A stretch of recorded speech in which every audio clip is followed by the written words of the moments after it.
Mr. President Costa, Madam President von der Leyen, dear colleagues, thank you so much. Glad to see you all and thank you for supporting us, supporting Ukraine. First, I'd like to update you on some key aspects of the situation in Ukraine and our diplomatic efforts with partners. Last night, the Russian army launched a massive drone attack on our country, 171 strike drones in total, mostly Shahids. Their target was our infrastructure and in the city of Kropivnitsky in central Ukraine. Residential buildings, also an Orthodox church and a school were damaged.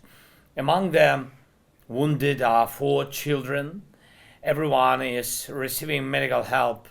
So yesterday evening, another Russian strike hit our energy infrastructure. We in Ukraine face this every day and night, you know it.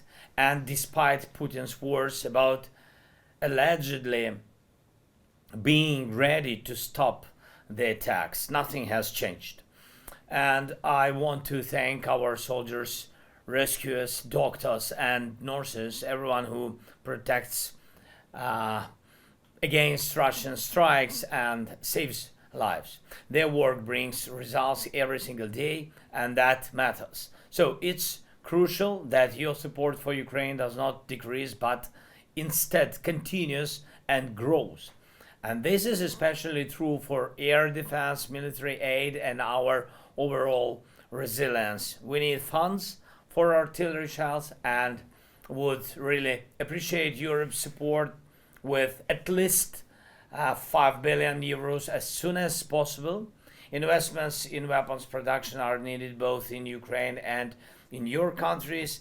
Europe needs technological independence, including in weapons manufacturing. Everything necessary to defend the continent should be produced here in Europe. We must work toward this together. And I appreciate those who are already taking concrete steps in this direction.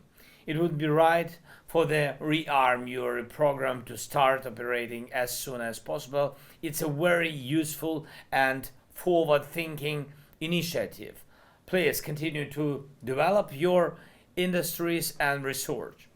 Ukraine has effective and modern tech, you know it, especially in drones and electronic warfare, which can benefit all of Europe and our global partners. And right now, this weaponry is about our defense, but its further development, constant upgrades, and increased efficiency, along with your investments in our production and co-production, are key to Europe's new security foundation. Also, please do not ease pressure on Russia over the war. Sanctions are very, very necessary. Sanctions must remain in place until Russia starts withdrawing from our land and fully compensates for the damage caused by its aggression. I urge you to keep fighting against sanctions,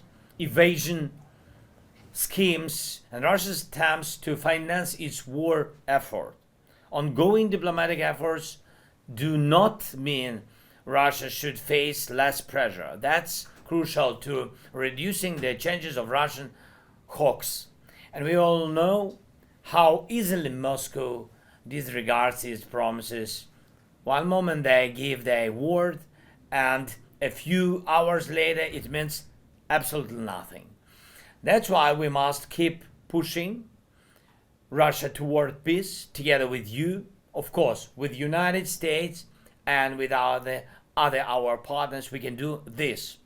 Yesterday, I had a productive conversation with President Trump. From the very, very beginning, Ukraine has been advocating for what we are discussing now, an end to attack on energy and infrastructure and ceasefire at sea, and we continue to support these efforts. Our teams will also work towards achieving an unconditional full ceasefire on land. Please support this. Putin must stop making unnecessary demands that only prolong the war and must start fulfilling what he promises the world. By now, there could have been over a week without killings, without strikes, without fire, if Putin were not the only one keeping this war going. The proposals made in Jeddah on March 11 are still on the table. We need to keep pressuring Russia to make them a reality. And one more thing, it's unfortunate to say this, but some pressure is also needed within Europe itself to ensure that anything promised actually happens. And I'm talking about Ukraine's EU accession talks and resolving some fundamental issues for European unity.